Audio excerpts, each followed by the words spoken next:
আজকে আমরা দেখব দ্বিতীয় পর্যায়ক্রমিক মূল্যায়ন 2026-এর জন্য দ্বিতীয় শ্রেণীর গণিত প্রশ্ন, যেখানে পূর্ণমান 30, সময় রয়েছে 1 ঘন্টা।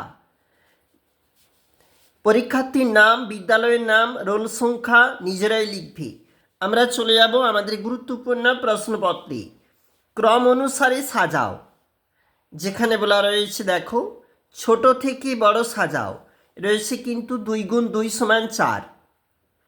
যেখানে আমাদের প্রথমে ছোট রয়েছে 66, তারপরে রয়েছে 77, তারপরে রয়েছে 85, তারপরে রয়েছে 96।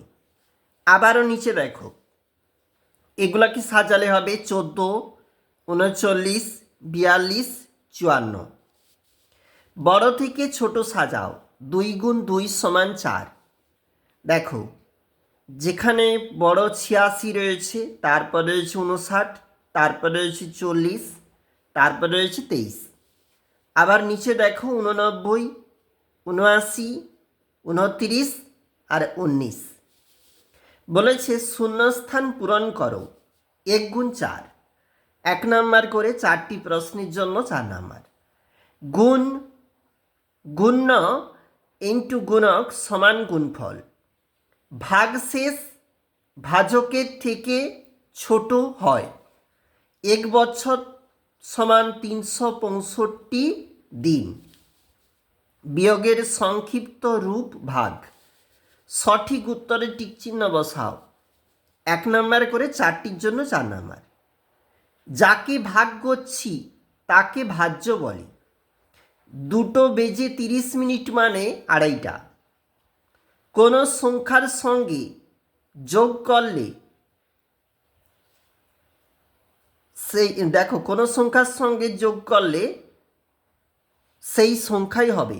দেখো এটা প্রশ্নটা আলাদা রয়েছে। এই যে চিহ্ন, এই চিহ্নর দ্বারা কি বোঝায়? এটা হচ্ছে গুণ।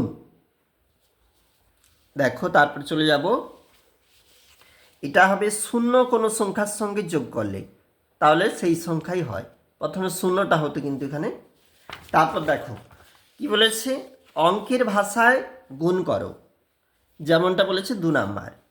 একটি ফুলের 7টি পাপড়ি আছে, ফুল আছে 2টি, তাহলে মোট পাপড়ি আছে 2 গুণ 7 সমান 14টি।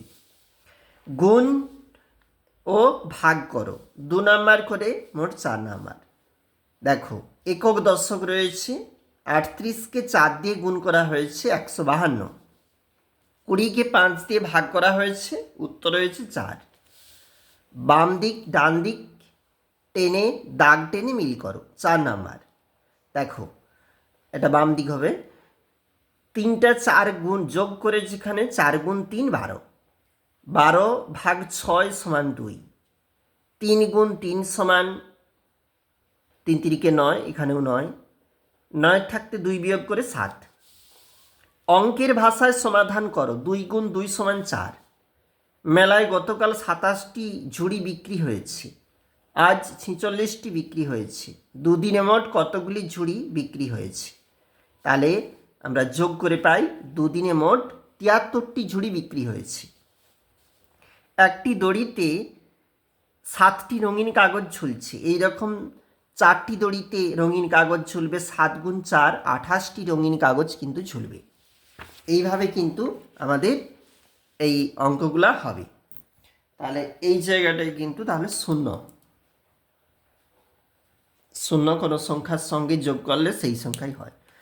তাহলে এটা দেখলাম আমরা, যেখানে দ্বিতীয় শ্রেণীর গণিতের প্রশ্ন।